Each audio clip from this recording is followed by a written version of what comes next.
So thank you for coming. Welcome to this Newman event. I'm Peter Casarella, Executive Director of Funds Vitae, and I first of all want to thank our collaborators and co-sponsors from the Anglican Episcopalian House of Studies. It's been a wonderful day, a very beautiful liturgy that we celebrated at noontime in the chapel. I want to thank Father Timothy Kimbrough for his graciousness in allowing us to do this together again for the second time. And I want to thank Dr. Benjamin King from Seminary of the Southwest for his scintillating words and eloquent homily. If you don't know his book, Newman and the Alexandrian Fathers from Oxford University Press, I strongly recommend that. We're starting a tradition. Nicaea is celebrating 1,700 years. I'd be happy if we can make this last for 17. But we're off to a great start. And what a wonderful day it's been. So, as Dr. King mentioned in his homily, today is the vigil of Newman's feast day.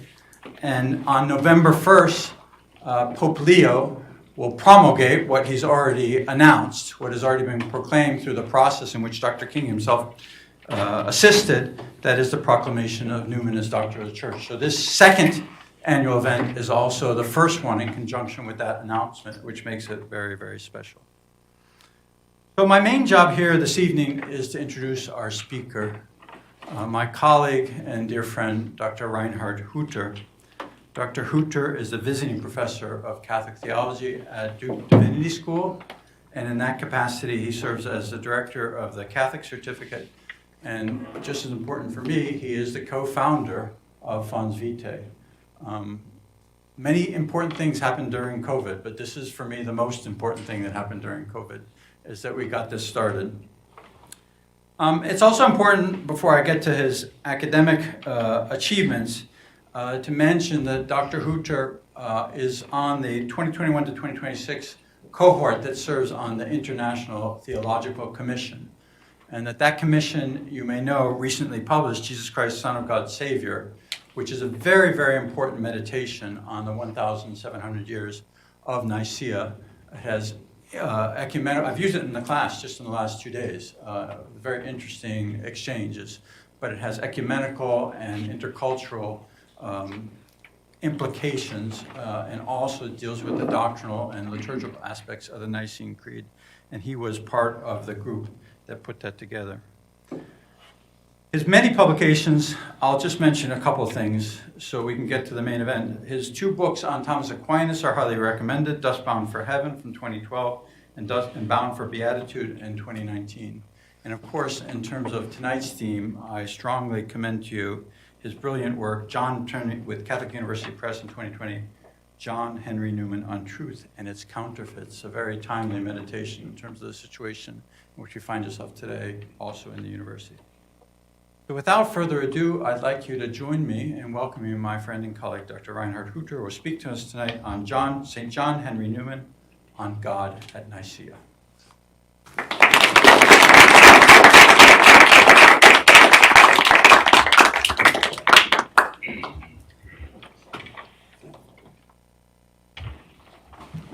Thank you, Peter, for this introduction. Can I be heard? Good. Here we go. Only 40 pages. Thank you for joining us this evening for the commemoration and celebration of the witness and thought of St. John Henry Newman. On the very eve of his feast day, the 9th of October, the day of his entering into the full communion of the Catholic Church. This was in 1845, marking about the midterm of Newman's life, with his birth in 1801 and his death in 1890. This year's commemoration is special in a twofold way. First, this year happens to be the 1700th anniversary of the First Ecumenical Council of Nicaea in 325 CE. Second, this year is the year in which St. John Henry Newman is being declared a Doctor of the Church, the 38th in the list, on November 1st, so the solemnity of all saints. The title Doctor of the Church or Doctor of the Universal Church may be given to saints recognized as having made a significant contribution to theology or doctrine, to their research, study, or writing. Beatified by Pope Benedict XVI and canonized by Pope Francis, St. John Henry Newman's life and witness is now to be seen as exemplary. The light of grace and holiness shining through his long and complex life, refracted and then again focused by his complex and indeed complicated personality. Having been qualified for the title of Doctor of the Church by Pope Leo XIV and being publicly declared as such on November 1st, St. John Henry Newman is meant to give us inspiration through his life as well as orientation through his teaching. According to the mind of the Church, sound doctrine is rooted in and flows from a life of holiness. And so according to the hagiologic, grounding the theologic, St. Anthony of Egypt antecedes St. Athanasius, St. Benedict antecedes St. Anselm, St. Francis antecedes St. Anthony of Padua and St. Bonaventure, St. Dominic antecedes St. Albert the Great and St. Thomas Aquinas, St. Ignatius of Loyola antecedes St. Robert Bellarmine. When we look at the individual doctor of the Church, it is the interior union with Christ, the hidden ascetical life, and the confirmation to Christ in word and deed that ground the preacher, teacher, and theologian. The saint and confessor antecedes the scholar and professor. It is not at all accidental that the first sermon in Newman's parochial and plain sermon carries the title Holiness, necessary for future blessedness, and the second, the immortality of the soul. How do we appropriately commemorate? And that means in what spirit do we approach a saint who also is a doctor of the Church? I shall essay in the following an iconic hermeneutic. Approaching Newman, the saint, the doctor of the Church, I would like to suggest is not unlike approaching an icon. To approach an icon wrongly is to emulate the prototypical late modern Western museum goer, either in the paradigmatic instantiation of the insatiable consumer of digital impressions, taking innumerable digital photos on one's cell phones, preferably as selfies, in front of the Mona Lisa, and then rushing on to the next item on display for further digital consumption. Or, this is the other alternative, as the art connoisseur with a highly developed taste, advanced art historical erudition, and aesthetic sophistication, and a heightened self-reflexivity as agent of the Last Judgment, aesthetically conceived, of course, who lingers in order to arrest the gaze on the surface of the icon, taking it in like one takes in a painting, an illustration, or a photograph. The viewer's gaze is bent on getting a hold of the icon, on submitting it to a searching and critical inspection, on exposing its secrets and faults, treating it like a palimpsest and attempting to unmask what was overwritten and thus hidden. In short, observing and interrogating the icon like an investigative journalist, ultimately pronouncing a verdict.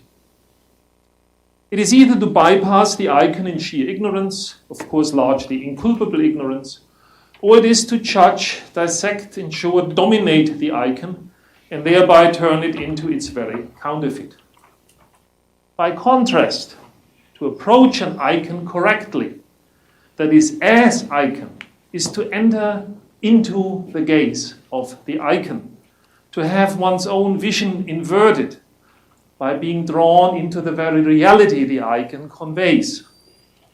Take one of the paradigmatic icons, Christ, the Pantocrator of Mount Sinai. Gazing at the icon with what Newman would call a critical, rationalistic temper turns Christ into the elusive object of the search for the historical Jesus, one reconstruction replacing another ad infinitum. Yet approaching the icon precisely as icon is entering into the gaze of Jesus, is to have one's own vision inverted and thus converted. In light of the icon, we begin to see ourselves in a different light and in a different way. The iconic encounter with a doctor of the church is meant to have a similar effect, I would like to propose. As we enter into their gaze, as we expose ourselves to their thought and teaching, our mental gaze is inverted. We are being looked at and converted.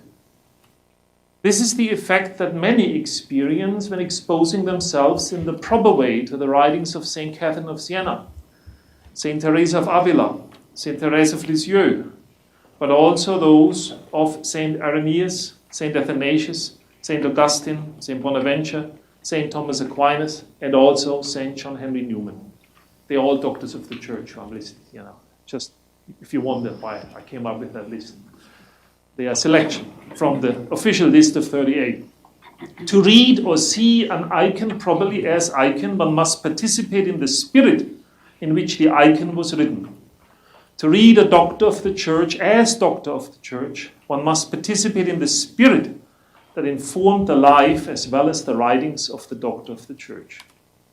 Hence, I propose that the adequate theological hermeneutic to perceive as well as receive a doctor of the church properly is an iconic hermeneutic. Guided by this iconic hermeneutic, they open up a multitude of possible avenues into Newman's thought and writings. We will follow only one of these avenues this evening, opened up to us by the 1700th anniversary of the Council of Nicaea. And here comes an early spoiler alert. This avenue I will propose turns out to be the King's Highway into the very heart of Newman's theology. We will approach Newman, Doctor of the Church, first by way of his first book, The Arians of the 4th Century from 1833, falling into his Anglican period and completed right before the outset of the Oxford movement. Then his essay on the development of Christian doctrine, completed in 1845, right on the threshold of his entrance into the full communion of the Catholic Church, and revised much later into the by now classical edition. And last but not least, the essay in aid of a grammar of assent, his main philosophical work, which Newman penned in 1870 in England, while the Vatican Council took place in Rome. We will look at each of these three works in only one respect, motivated by Nicaea. The Arians of the 4th century pressed upon us the centrality of the principles of mystery and dogma, the two sides of the single revealed reality of the homoousios, the consubstantiality, that is the essential identity of the Son with the Father.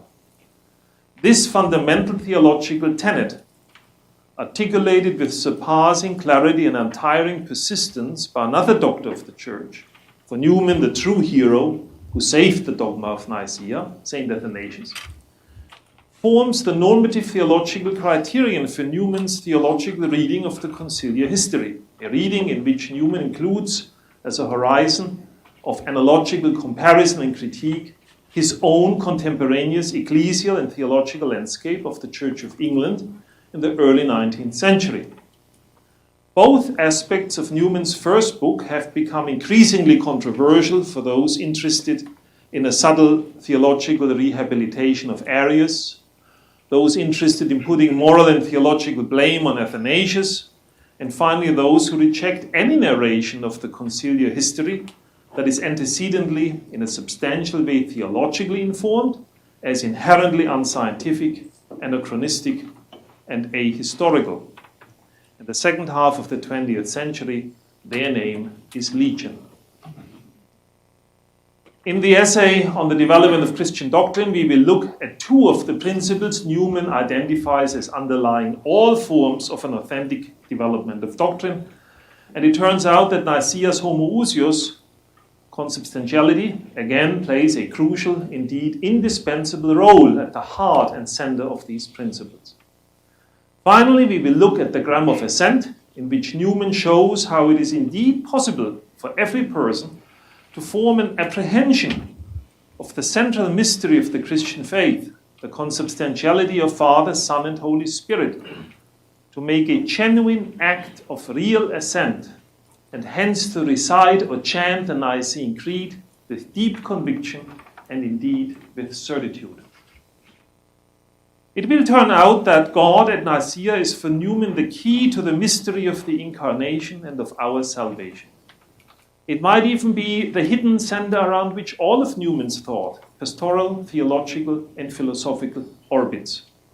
The prayer that Peter Casarella chose to open up in a certain way gestures into this direction. Thomas Norris rightly suggests that, quote, from the age of 15 onwards, Newman's destiny, social, intellectual, spiritual, and religious, was guided by one outstanding principle, the principle of dogma. It dominated his mind, guided his decisions, and impressed itself on his heart with invincible persuasion, unquote. Newman puts it thus in his Apologia pro vita sua, his famous defense of the development of his own ideas, quote, dogma has been the fundamental principle of my religion. Religion as a mere sentiment is to me a dream and a mockery. As well can there be filial love without the fact of a father, as devotion without the fact of a supreme being. What I held in 1816, I held in 1833, and I hold in 1864. Please God, I shall hold it to the very end, unquote.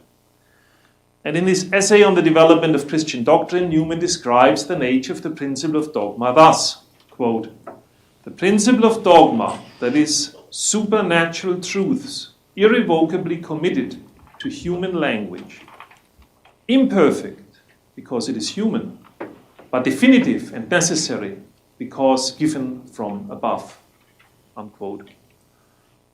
For Newman, as Norris rightly observed, quote, Christianity is therefore a dogmatic religion from the very nature of the case, being a communication from God to humanity in a medium that makes these truths accessible to humanity, while at the same time preserving their superhuman character.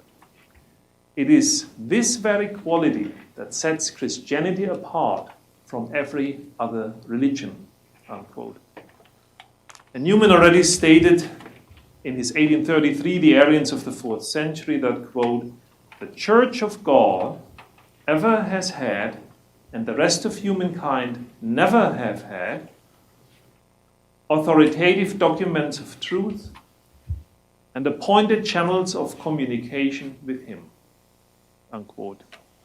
We are beginning to see the very centrality the Council and the dogma of Nicaea hold for Newman.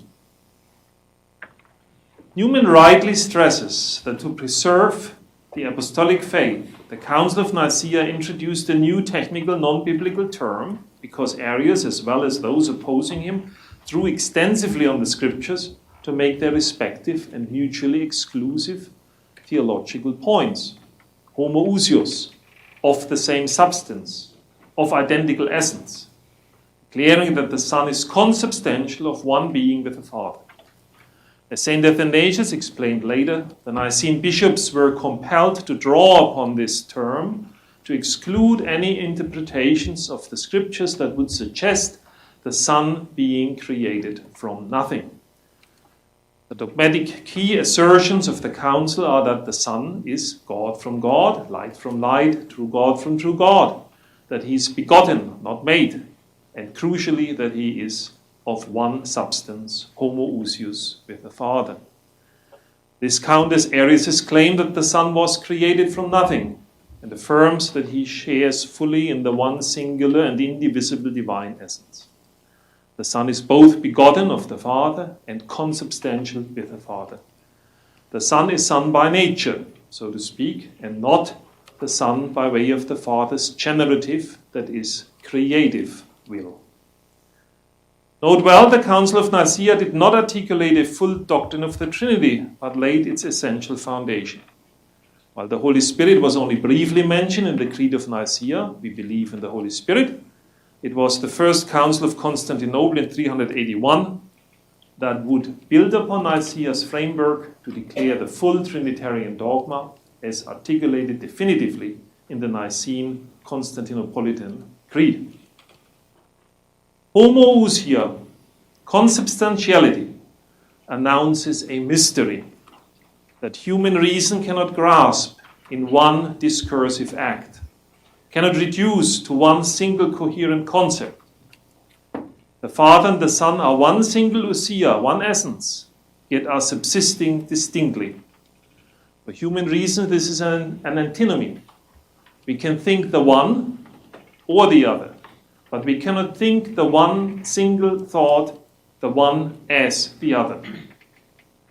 Document on the 700th anniversary of the Council of Nicaea that the International Commission published last year, as Peter Casarella introduced it so well, states the matter thus, quote, "One of the central contributions of Nicaea is the definition of the divinity of the Son in terms of consubstantiality. The Son is consubstantial, homoousios with the Father, begotten of the Father, that is, of the substance of the Father. The generation of the Son is something other than creation, because it is a communication of the unique substance of the Father. The Son is not only fully God like the Father, but of a substance numerically identical to his own, for there is no division in the one God." Unquote. St. John Henry Newman, Doctor of the Church, approached by way of an iconic hermeneutic, assists us in receiving rightly God at Nicaea. And this I propose in at least a threefold way.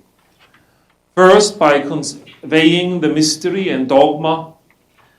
First, by conveying that mystery and dogma are two sides of the same coin, that the principle of dogma entails a semper maior, an ever greater, affording an ever-deepening reception of the surpassing truth of the dogma in the understanding of the Church.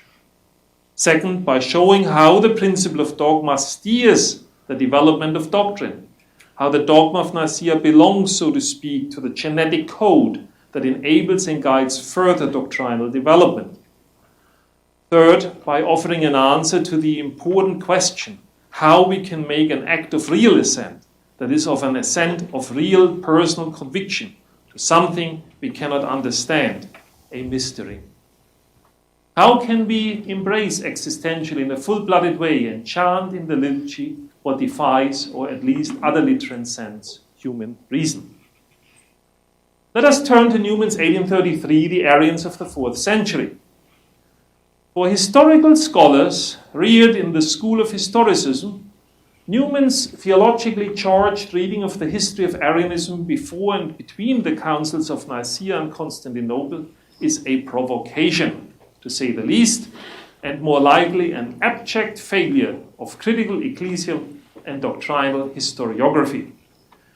Newman paints with an all too broad brush, using an all too undifferentiated color spectrum, mainly black, white, and gray, ranging from the black of the cold and invasive rationalism of the anhomoians and or heterousians, radical Arians of the second generation, to the gray of the equivocating eclectics and the compromising homoians, to the white of the inherently trans-rational and inexhaustible mystery coming to light in the Alexandrian school, the source and pillar of Nicene orthodoxy. Yes, indeed, Newman's historical narration is shot through with theological and moral value judgments. In short, it openly displays its own strong theological axiology. Modern historical critical studies have repeatedly challenged Newman's categorizations and valuations, very astute and meticulous in finding the splinters in Newman's historical account, who was reliant largely on George Bull and Petavius, on Gibbon and Mosheim, as well as in his account he gave of the development of his own ideas. Yet they remain at the same time remarkably oblivious to the enormous plank that theologically disfigures their own construals, be it a revisionist bias or a thoroughly anti-dogmatic axiology in the spirit of Harnack, or, last but not least, a tenacious but tacit adherence to skepticism historicist, or rationalist tenets. Such tenets make up an axiology of foregone conclusions, not warranted by the revisionist narrative that it funds, but rather informing the very narrative from the beginning. The young Newman was profoundly aware of the fact that some antecedent axiology informs each and every historical narrative. However, unlike many of his critics, he did not camouflage his axiology by the pretense of scientific detachment and a perspective from nowhere. Newman was too thoughtful and reflective to commit the fallacy of assuming that one might be able to separate one's historical narrative from one's axiology. How does one offer a theologically informed historical account of a lengthy and complex doctrinal dispute at the silent center of which stands the mystery of the Incarnation? Because history is never a matter of the past, but is always present, and for better or worse, deeply informs the present. It is for this very reason that a historical account, at the center of which stands the mystery of the Incarnation and of salvation, must inherently lead to a fusion of horizons, with a subtle asymmetrical reciprocity. The past informs the present, yet the present inquires in focused and distinct ways into the past. One cannot escape the axiological nature of the hermeneutical circle. One can only replace one axiology with another. And Newman's Nicene Constantinopolitan axiology can, of course, be replaced by the kind of axiology that informs the history of dogma. And now I list three notorious liberals from different church backgrounds. You might have heard their names: Adolf von Harnack, Martin Werner, or Maurice Wiles. Newman's theologically charged historiography is meant to inform and sharpen contemporaneous theological judgments by putting before his clerical and lay audience of 1833 the question, unde venis et quo vadis ecclesia anglicana? Where do you come from and where are you going, Church of England? And this remains Newman's approach across his long theological life. German 19th century historian Leopold von Ranke's famous historiographical program that historians should represent the past wie es eigentlich gewesen ist, how it actually and factually happened, that is, objectively and impartially, without moral judgments or lessons for the present, could be no more contrary to Newman's approach. Newman would have regarded Ranke as an antiquarian, only interested in the past for its own sake. For Newman, theologically relevant historiography is always informed by a theological axiology with imminent pertinence to the present theological situation. He would call this the work of an ecclesiastical historian. If you were to ask Newman what ultimately justified such an approach, he would respond, the Incarnation, and its ongoing impact as the living idea of Christianity on church and world. If God became incarnate, and if dogma is the continuation of the truth of the incarnate word in the life of the church, and if faith is its proper reception, then indeed the dogmatic principle, together with the principle of mystery, must inform axiologically any form of theologically reflective history of doctrine.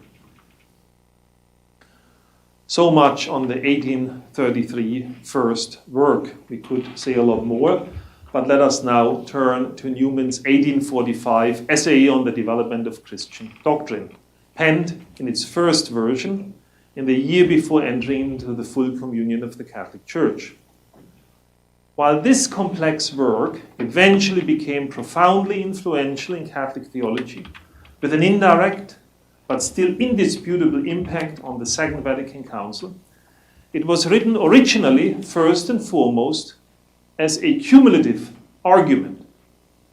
And this complex argument aimed at making a persuasive case to Newman's collaborators in the Oxford movement that the later doctrinal developments of the Catholic Church, that is, those beyond the consensus of the first 5 centuries, were not indeed Catholic doctrinal corruptions, as Newman would have held with and heavily relying on George Bull's 1707 corruptions of the Church of Rome, but rather constitute authentic developments of doctrine. I shall focus in the following not on this original text from 1845, but on some points of lasting significance that carried over into the revised classical version of 1878. He did not rewrite the whole thing completely. He added it in a very subtle way, in a lot of places, little touches. And we're going to the late version, because that is what you can find in the bookstores and what you find in print normally. And you can read. Highly recommended. In an important passage in the opening section of the essay, Newman articulates the central role the notion of idea holds in the overall explanatory scheme of the development of doctrine. Moreover, in this passage, he clarifies that the idea of Christianity is a real idea, that is, an idea that represents an object. Quote, "There is no one aspect deep enough to exhaust the contents of a real idea, no one term or proposition that will serve to define it. Though, of course, one representation of it is more just and exact than another. And though when an idea is very complex, it is allowable for the sake of convenience to consider its distinct aspects as if separate ideas." Unquote. The notion of a real idea has at least three implications of great pertinence for our considerations. First, this notion does justice to the complex reality of revelation.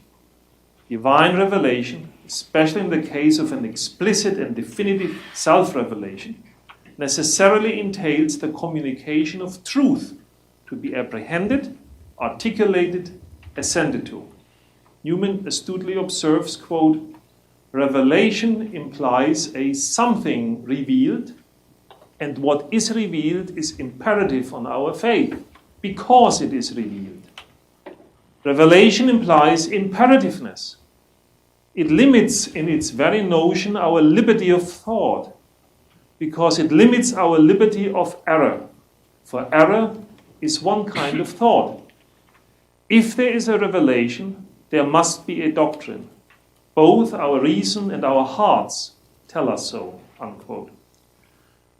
No further unfolding of the real idea in the mind of the Church will ever overturn the truth of a distinct aspect of revelation once received into the mind and articulated definitively by the Church.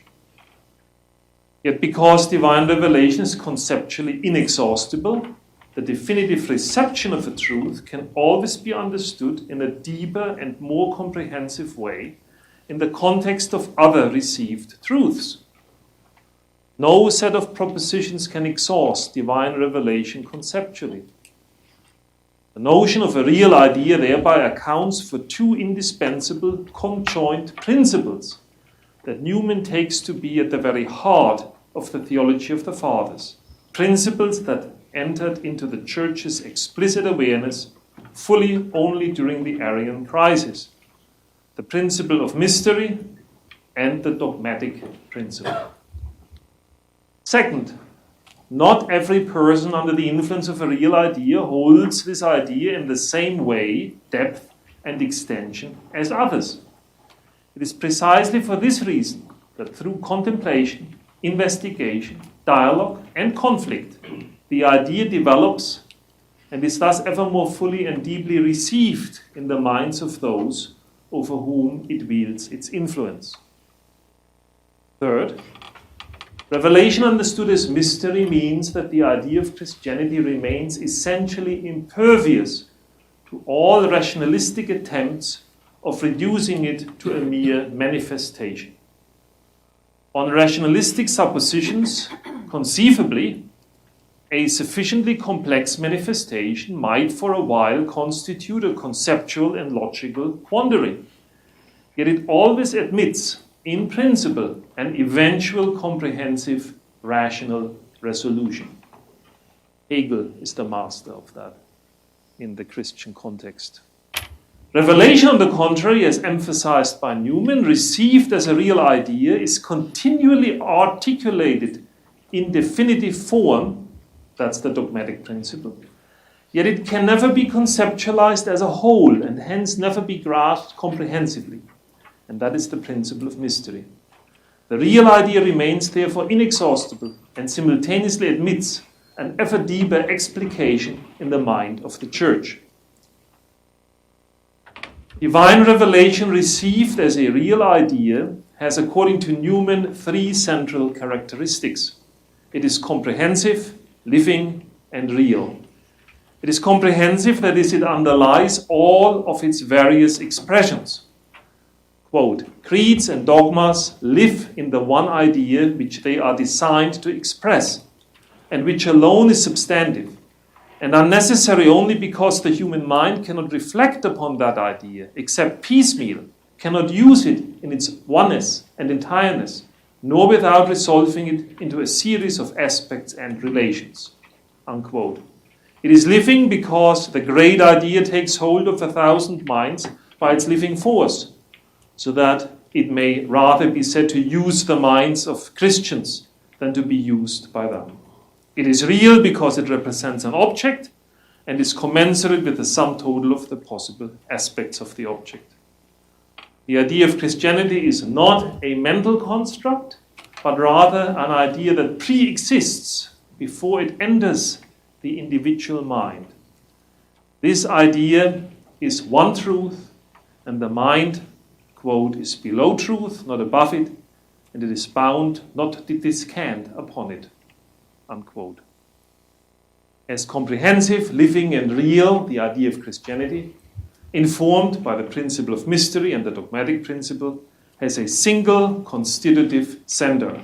Quote, the image or idea of Christ, which Christ himself, through his preachers and witnesses, imprints on the minds of the faithful. Unquote. According to Newman, Jesus Christ, during his earthly ministry, up to his passion and death on the cross, as well after his resurrection, aroused in the apostles' consciousness of faith a comprehensive intuition of the fullness of revelation. In a certain way, authoritative and definitive revelation, the incarnate Word, creates the apostolic church in a pre-Easter course of discipleship and in a post-Easter instruction and authoritative pneumatic sending, while the apostolic church authoritatively passes on, that is the paradosis, its authoritative and definitive revelation, and thus elicits, as the instrument of God's grace, the divine and Catholic faith. Because authentic developments of doctrine result from the one real and living idea of Christianity, all authentic Christian doctrines are, as Newman never tires to stress, quote, members of one family and suggestive or correlative or confirmatory or illustrative of each other. One furnishes evidence to another and all to each of them. You must accept the whole or reject the whole. Attenuation does but enfeeble and amputation mutilate. It is trifling to receive all but something which is as integral as any other portion. And on the other hand, it is a solemn thing to accept any part, for before you know where you are, you may be carried on by a stern logical necessity to accept the whole. Unquote. Newman famously suggested 7 tests or notes of an authentic development of doctrine. We have to bypass a closer discussion of the notes and the questions they might raise and focus on only the first 3, because they belong to the avenue we have presently been traveling on. Newman calls the first note of an authentic development of doctrine preservation of type, which he illustrates with the help of an analogy from biological life. Quote, this is readily suggested by the analogy of physical growth, which is such that the parts and proportions of the developed form, however altered, correspond to those which belong to its rudiments, unquote. The second note is continuity of principles. This is important for us right now. It is an entailment of the first note. For in order to preserve its type, every organism grows according to a certain constitutive set of principles that secure that the substance or nature of the type remains the same, while accidents may change and develop. If Newman had been writing now, he would have talked maybe of the genetic code. The principles make up the genetic code. Analogously, the Church must remain faithful to those constitutive principles entailed in the Christian idea. An authentic development of doctrine is secured by the continuity of principles. Newman argues that since principles are deep-seated fundamental assumptions in the mind, they are articulated often later than the doctrines they inform. So they come to the foreground actually later. Quote, doctrines are developed by the operations of principles and develop variously according to these principles. Newman proposes 9 such principles. We shall focus here only on the first 2. First, the principle of dogma. That is, supernatural truths irrevocably committed to human language, imperfect because it is human, but definitive and necessary because given from above. And second, the principle of faith, which is the correlative to dogma, being the absolute acceptance of the divine word with an internal assent in opposition to the informations, if such, of sight and reason. This is Newman speaking. Newman's thesis that a development to be faithful must retain both the doctrine and the principle with which it started entails that the operation of one principle engenders doctrine, and that this doctrine is open to an authentic development as long as it occurs according to the operation of the principle that generated it in the first place. The continuation of a doctrine separated from its engendering principle makes it barren, and the destruction of the principles that account for the development of doctrine is identical with its corruption. Principles have their origin in the governing truth of the New Testament, and as such, the truth on which all else hinges, the incarnation, which Newman takes to be, quote, the central truth of the gospel and the source whence we are to draw out its principles, unquote. Let us turn to the third note of an authentic development of doctrine. It is the power of assimilation, which Newman explains pithily thus. Development is a process of incorporation. It is not accidental at all that Newman returns in his extended discussion of this note to the principle of dogma as accounting for the assimilating power of dogmatic truth.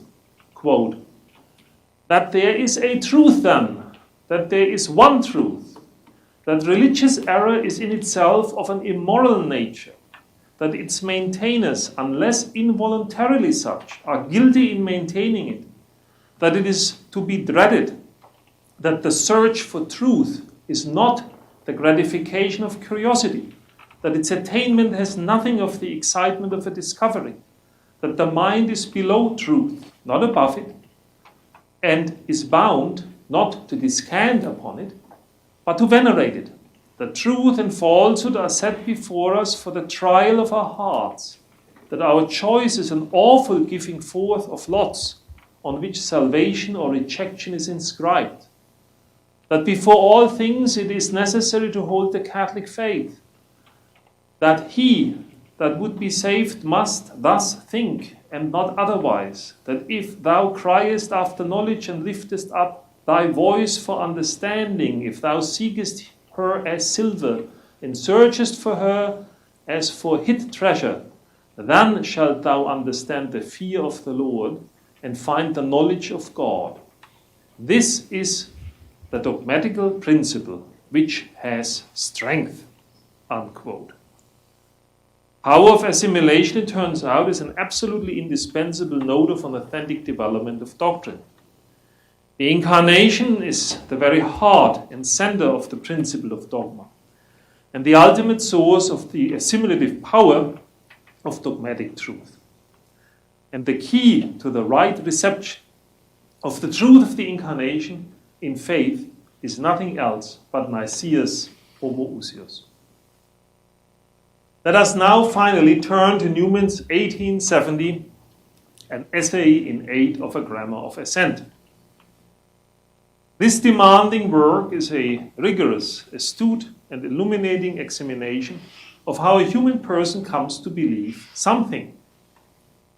Newman shows that belief is not solely based on logical proof or empirical evidence, but also on personal experience, intuition, and the ilative sense, a faculty of drawing conclusions from complex, often incomplete data.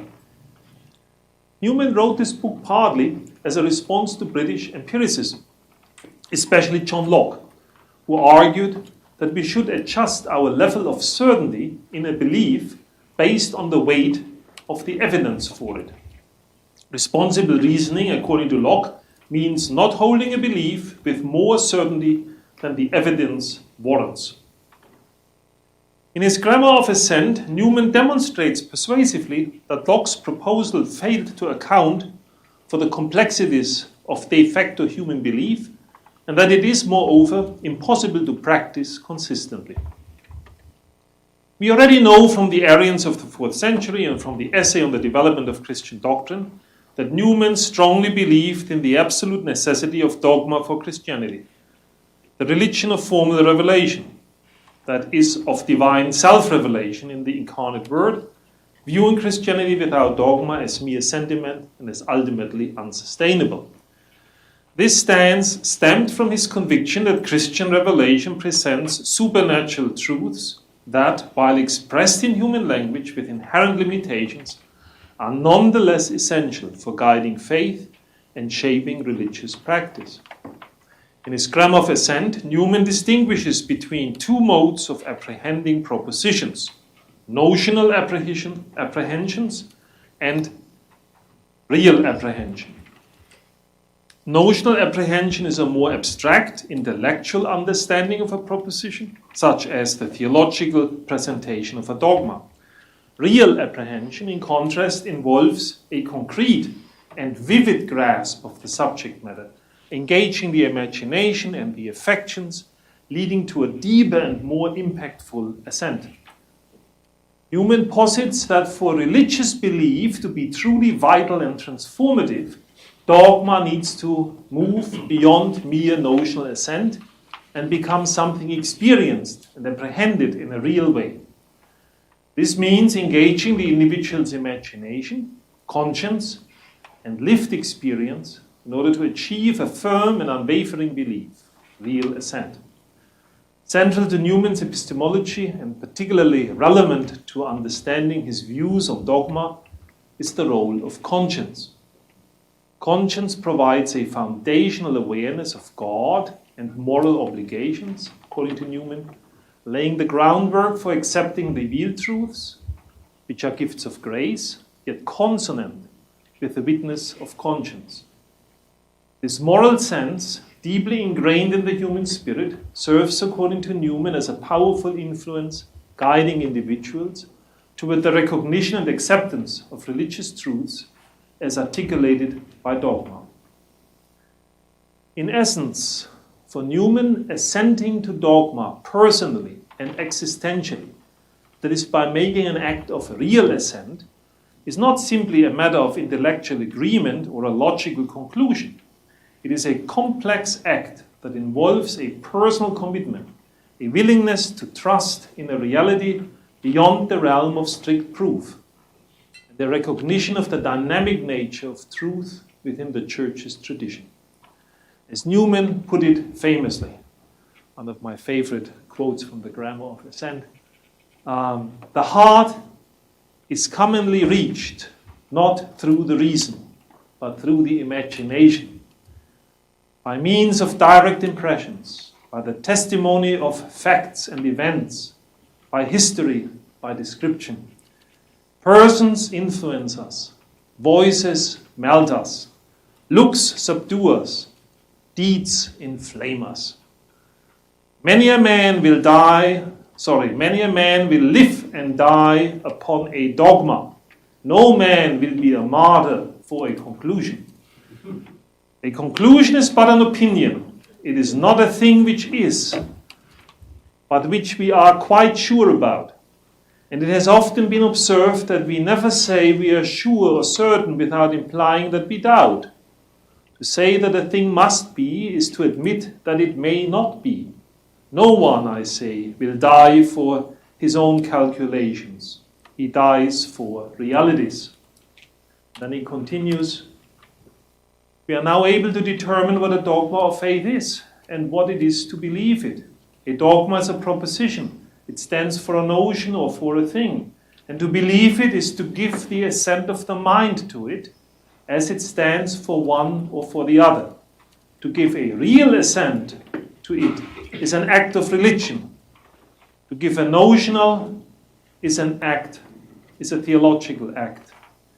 It is discerned, rested in, and appropriated as a reality by the religious imagination. It is held as a truth by the theological intellect.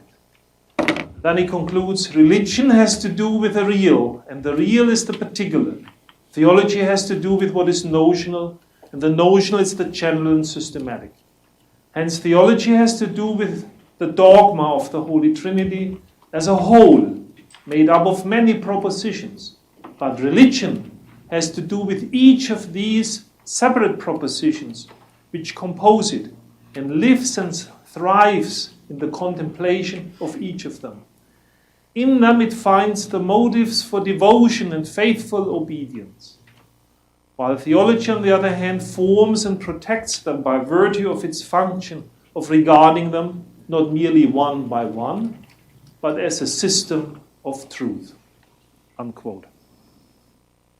The homoousios, chanted or solemnly recited every Sunday, is first and foremost an act of religion, a real assent, a doxology, a praise of the consubstantiality of the Son with the Father, and as such an explicated continuation of the very confession of St. Peter. You are the Christ, the Son of the living God, Matthew 16:16. For the Newman of the Arians of the 4th century, this mattered as much as for the Newman of the Essay on the Development of Christian Doctrine, as for the Newman of the Grammar of Assent. The fundamental heresy is indifference to or deviation from the full truth of this confession, echoed in Jesus' own words in the Gospel of John, "The Father and I are one." Newman discerned this heresy then and now in the spirit of liberalism in religion. Newman fought it all of his life from the position and perspective of the Nicene homoousios against what he would regard as the perennial heresy, returning again and again in one or the other shape, but always fundamentally qualifying, questioning, compromising, or outright denying the Nicene homoousios. Recognizing Newman's thought as that of a doctor of the Church and approaching him as one might approach an icon in the proper way, we might suddenly or eventually become aware of our own deep-seated liberalism in matters of religion, of our own abject indifference to the absolute difference the Nicene homoousios makes, and the unbridgeable abyss that lies between it and all the proposed but eventually discarded alternatives. Indulging as a theologian and a studied indifference in this matter is not simply to afford a laudable tolerance that lets all flowers bloom, especially when to the untrained eye they seem hardly distinguishable from each other. What does a iota matter? But simply to cease being a theologian in the proper sense of the word, because one has forfeited the central criterion. In his Bilietto speech from May 12, 1879, on the occasion of receiving the billet of invitation to see Pope Leo the 14th, in order to see Pope Leo the 13th, I went ahead here. the next day to receive the red head of a cardinal, Newman puts the matter thus retrospectively. And this is the second one of my favorite quotes from him. And I indulge in a little bit of a longer quote here at the end of my lecture. Quote, "In a long course of years, I have made many mistakes. I have nothing of that high perfection which belongs to the writings of the saints. That is, that error cannot be found in them. But what I trust that I may claim all through what I have written is this: an honest intention, an absence of private ends, a temper of obedience, a willingness to be corrected, a dread of error, a desire to serve Holy Church, and through divine mercy, a fair measure of success. And I rejoice to say, to one great mischief I have from the first opposed myself. For 30, 40, 50 years I have resisted to the best of my powers the spirit of liberalism in religion. Never did Holy Church need champions against it more sorely than now, when, alas, it is an error overspreading as a snare the whole earth. And on this great occasion, when it is natural for one who is in my place to look out upon the world and upon Holy Church as in it, and upon her future, it will not, I hope, be considered out of place if I renew the protest against it which I have made so often. Liberalism in religion is the doctrine that there is no positive truth in religion, but that one creed is as good as another, and this is the teaching which is gaining substance and force daily. It is inconsistent with any recognition of any religion as true. It teaches that all are to be tolerated, for all are matters of opinion. Revealed religion is not a truth, but a sentiment and a taste. Not an objective fact, not miraculous, and it is the right of each individual to make it say just what strikes his fancy." Unquote. Because we might instinctively ask what's wrong with this, and think privately that's how it is, of course, or should be, it is most uncomfortably Newman's gaze that unmasks our own collective endorsement of the spirit of liberalism in matters of religion. How tempting and how easy it would be to dismiss Newman's prophetic provocation as passé, as utterly out of date, and maybe even as a more or less serious form of bigotry. But he is a doctor of the church, of the same church that raised him to the alders. Hence, we are well advised to allow our buffered self, as Charles Taylor characterizes the modern self, to be perforated by Newman's prophetic provocation of the dogmatic principle as well as the principle of mystery. God at Nicaea asserts unequivocally Christ's identity as the Son who is consubstantial with the Father. In the immanent frame of modernity, the spiritual world, the unseen realm, has been pushed aside for rationally explainable phenomena. Porous selves were replaced by what Charles Taylor called buffered selves. For the modern buffered self, the possibility exists of taking a distance from everything outside the mind.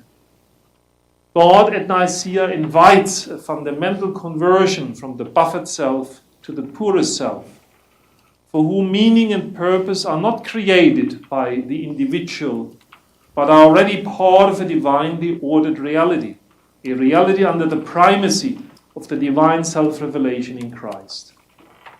While unmasking reason within the immanent frame and the spirit of liberalism in religion as rationalism's abject superstitions, Newman, throughout his long theological journey and its various developments, consistently pointed out that the affirmation that the Son is consubstantial with the Father was not merely a doctrinal clarification, but an act of religious assent, a real assent, a doxology of Jesus Christ, the incarnate wisdom.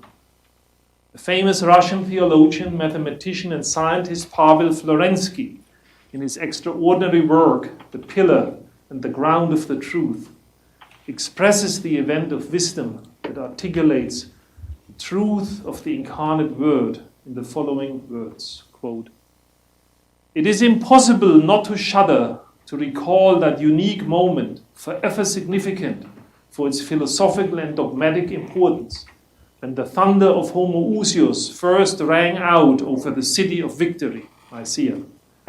The term alone not only expressed the Christological dogma, but also provided a spiritual evaluation of the rules of reason. There rationalism was put to death.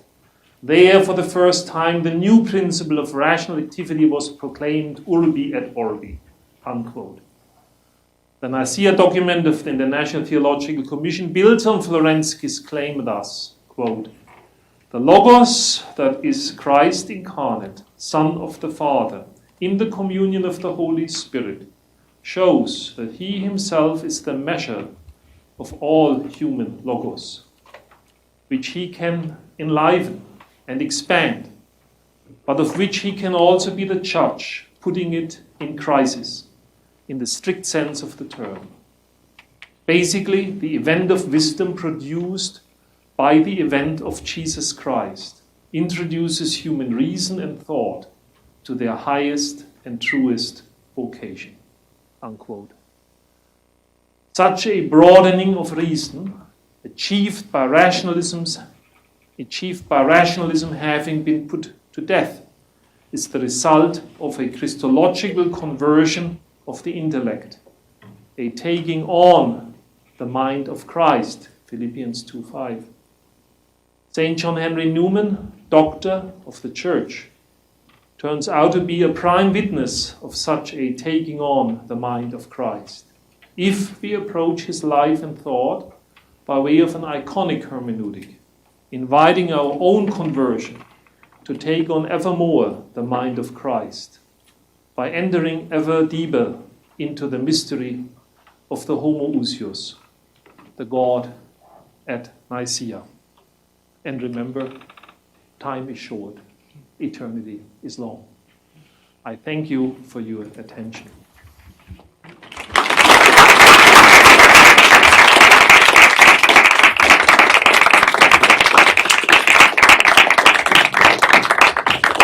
Thank you so much, Reinhard, Dr. Huetter, for this really amazing tour de force of a lecture. There's much to think about, much to meditate on, but let's start with some questions.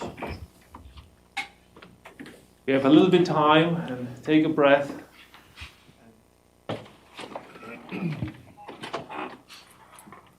Please. Thank you for your lecture. Would you help us reflect a moment on Newman the shepherd and the priest as it relates to this and his pastoral work as it relates to what you've said? I ask because we, in a time in which the spirit of liberalism now touches all aspects of life, not just religion, knowing how to accompany people into a real assent becomes very urgent. Well, I think you announced next year's Newman lecture in a year. Give me a year and I will have a beautiful lecture ready on this very important topic, which actually, I'm joking, but it's actually a very good idea. So this is very deeply, of course, the other side of Newman's existence. He was a genius of the personal influence. Heart speech to heart is his motto. Cor ad cor loquitur. And so his magic influence as a tutor in Oxford was his personal influence. He was a magnetic force. Of course, his sermons were magnetic, but also he as a person was magnetic in the sense that he was really in the heart of his heart, a pastor and a priest. And formation for him at Oxford, he got into trouble for that, was an integral formation. His students were all, mainly, or all, virtually Anglican students, members of the Church of England, baptized, confirmed, and then they were students who came to him for reading the Nicomachean Ethics or whatever. He had a tutor. And he understood his tutoring, as he wanted to do this, integral the intellectual formation, the spiritual formation being one. He got into trouble with the head of the school. He couldn't carry it forward because there was a new concept. And that is also when you read in the idea of the university and how he imagined the Catholic University of Ireland, that was again integral. The pastoral formation of the spiritual formation of the students was integral to the intellectual formation in that university. And what he lived in Birmingham between the school that he ran and the work in the parish, that was again for him an integral reality. So in that sense, for him as a pastor, he lived the conjunction between what we call real assent and notional assent, being first and foremost the person who invites religious assent, who invites the reality of the faith and fosters that, and in that context then a reflection on the faith. But also theologically a life of charity that we often don't talk about. When he died in Birmingham, the sides of the streets were lined by the poor, by the Irish. The work of charity that they did from the oratory was a daily work among the poor at that time. He lived that without talking too much about it. That wasn't his program, but that was his praxis.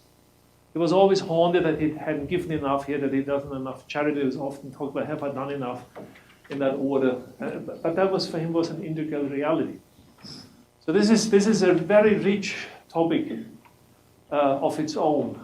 For another way to approach, iconically, I would say, iconic hermeneutic, Newman as a witness. There the saint, in his witness, his whole life comes before the teacher. He was also an down-to-earth saint. He was a complex personality, and there were friends of his. We all have strange friends. There was this, should there he ever be proposed for sainthood, he shouldn't become a saint, because some people found him to be too depressive, too. We know the text and we know the context. So it's a very ironic situation. He himself late in his life says, I'm very different from any saints. His friends agreed. But the church disagreed. There he is, a saint and a doctor of the church. So great impulse, and it's a good thing to follow through on. Other questions? There are a lot of students in the room. Cyrus, please. Great lecture, thank you. I am continually reflecting on the last book you touched on, the essay and the grammar aid of assent. How much in his mind and theology and work does assent mean what Athanasius would mean in an Eastern sense of assent into the person of God? Where does that fit in his theology, almost like a theology of divinization or theosis? Okay. It's Athanasius, who he did a lot of work on, who would say that God became man so that man could become God. I'm just interested on where this fits in John Henry Newman's work. English is a funny language. We have two words. We have assent and we have assent. Right? You were asking about this. Assent to God. The grammar of assent is this. Assenting to a proposition, to a claim. Like, capitalism is superior to communism. Let's say you say that to me, I can assent to it, I can doubt it, I can deny it. The spiritual life for Newman, of course, all the time, and that is very much within the Athanasius. The meaning is a bit different. But by ascending, real assent to the truths of the faith, we are beginning the ascent into the truth, theosis. He was in the Roman Catholic Church later on. The topic of theosis was, let's say, not the hottest topic in the late 19th century, but it was under the ground. It was there, especially when they read the Fathers, knew it and was with it. And we had Catholic theologians, especially the famous theologian Matthias Joseph Scheeben, some of you might have heard about, whose work has just been translated into English. He was also trained in Rome. He and Newman missed each other by about a year or 2 years. And he was one of the great pushers, we can say, of Eastern theology, especially Athanasius in Roman Catholic theology, and of the whole notion of divinization, in other words, our journey into God through the transformation of our life in the Holy Spirit. Remarkable work. He and Newman never knew each other. This was completely, he didn't read English, Newman didn't read German. So they passed each other like ships in the dark. But this is a great question, from assent to truth to assent into the divine history. Okay, one more question. We have two back there, two fathers. I'd better acknowledge both or I'll get into trouble. I cannot. That was a fantastic lecture. I really enjoyed that. The trouble is, as someone who makes his living saying occasionally controversial things about Newman, the idea of him purely being an icon means that all those things that you pointed out some of his friends were unable to accept doesn't show up, right? I mean, we don't look at icons for the warts and all. Is there still a role, like you said, rather than being an antiquarian, being an ecclesiastical historian and looking at Newman in all his complexity? Oh, absolutely. Not just as an icon. Let me first quickly answer. Absolutely, because we are incarnate beings. It's almost like Chalcedon. The iconic view, when I meditate an icon of Athanasius, I focus on taking in his teaching, the truth that Athanasius conveyed. He himself was a complex personality, and a lot of things have been unearthed, questionable things. Well, I don't want to talk like Lenin. If you want to make scrambled eggs, you have to break eggs. I don't want to say like that. But it's very hard in this world, in that world of episcopal power and other things, to sail through. Like, you have to be in the desert like Anthony or something like that, or Saint Francis somewhere. If you are an episcopal see, the rule is pecca fodita. Someone said that. So what I'm saying is absolutely, this is very important, and I think it can be complementary to the iconic view, because we don't want the iconic view to be a romanticized or sentimental view. The idea is that it conveys something that transcends the saint or the doctor and shines through the doctor's teaching, but also transcends it. The doctor is at the same time a human being, involved, and of course we need to first say, I'm a fallible person. I have not expressed this, I didn't attend to that sufficiently. And so that other kind of work we need. The iconic view cannot be the only view. Ecclesiastical history is needed for a deepening of the understanding of the complexities that the church faces. And so the church also learns by proper ecclesiastical history about Oscar Romero or about others who are represented here. We can have an iconic approach to him, and that is here he would convey in that context also, but we also need to have a critical approach as he was wrestling in his own context. Romero comes to my mind because Matthew is here, is doing work on Romero. And other Romero scholars are here. I know. I did not want to point to the dean because he's the dean. But yes, we do have other Romero scholars in the room indeed. So yes, I see that in a certain Chalcedonian unity. But I don't think we can only do one or the other. You can't do the one in one single act. Love that. Thank you, because that keeps me in the job. So. And you've written a very important book. So in the spirit of ecumenism, give the last word to Father Manas. Thanks. Well, you'll get the last word. This will be the last question. This is according to the introduction of the talk. You're talking about how saints will often precede other saints. So Dominic precedes Thomas and Albert. Francis precedes Bonaventure. I'm wondering if you could reflect upon that in Newman's life and how someone like Philip Neri or other figures within the Oxford movement, how they precede Newman and how they're kind of influencing and he's kind of carrying on their charism and their work. Okay, in a nutshell, it's a very good question. In a nutshell, yes. For him, on his journey to the Catholic Church, the discovery of Saint Philip Neri and bringing Saint Philip Neri as a model, so to speak, the saint precedes then what comes after with the oratorians to Birmingham he's following a similar path. But the Oxford movement earlier, in the early Oxford movement, there was an interesting focus on the precedence of ethos before dogma, because ethos gave you the right, so to speak, view, the right hermeneutic for perceiving dogma rightly, and ethos was a life of holiness. So in that sense, even in the early Oxford movement, he and his colleagues were prepared to say we are guided by the saints or the fathers first in our dogmatic reflections, because it is the life of following Christ that allows us actually to be rightly formed and to avoid the temptations of this being an empty speculation, being an act of pride, and so on and so forth. So I think there was an Oxford movement preparation for what he done in Rome. He was thinking about the Dominicans. And there was nothing against them, but he realized in England was not ready for the Dominicans to return. It was probably a good practical judgment that time. They came quite a bit later and from some other place back. But he felt the Oratorians and the witness of St. Philip Neri as a witness of holiness in life, in the middle of the laity, would be the right kind of approach. And that is what he then decided to do and to follow through on. But the pattern is the same. I should have actually added that to the text. Revised version. We'll have it. Thank you, Father Manes. Thank you all for coming, and I really text your patience. I'm aware of that. I think... We're looking forward to next year's lecture already. But for now, please join me in thanking Dr.